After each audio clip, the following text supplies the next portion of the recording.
So I think where South Africa is failing with diversity is that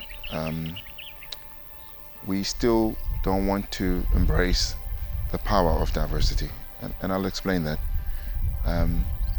When you found a comfort zone, which I suspect a big majority of our population still has, that problem, is you don't want to be open to change. If I can use an example of our sports teams from the Springboks comes to mind, diversity that's resulted in a team that now is regarded as probably one of the best teams in the world.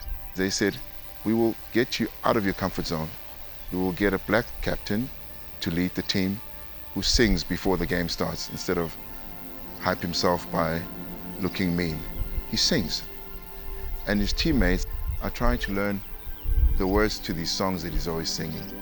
It's diverse. It's different to what they're used to because who smiles and laughs and sings when they're going to war? But in the Xhosa culture, this is what they would do, you know? You look forward to battle by singing and looking the enemy in the eye and looking at your fears in the eye and looking at, you know, the challenge in the eye and saying, I'm not scared. And that diversity has found itself into a team that now, by embracing diversity, is flourishing. I just feel this massive sense of just privilege to be able to lead a school like Hermannsburg.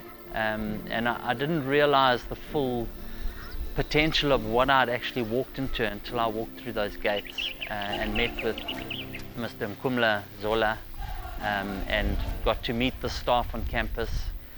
We arrived here on the first day and we got a box of treats from our local community. We had German baked breads, jams, firelighters, all sorts of different things were made for us. So it just started from that second that we were here. So when I bought Hermannsburg, the idea was to make sure that we created an environment for everyone to thrive. This is important to me because I'm product of a system that accepted diversity as something that was inevitable. The fact that there's various cultures says a lot about how welcoming and how we can harbor a very accepting culture in Hermannsburg.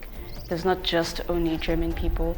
We're very accepting of religions, of various cultures, races, ethnicities, backgrounds.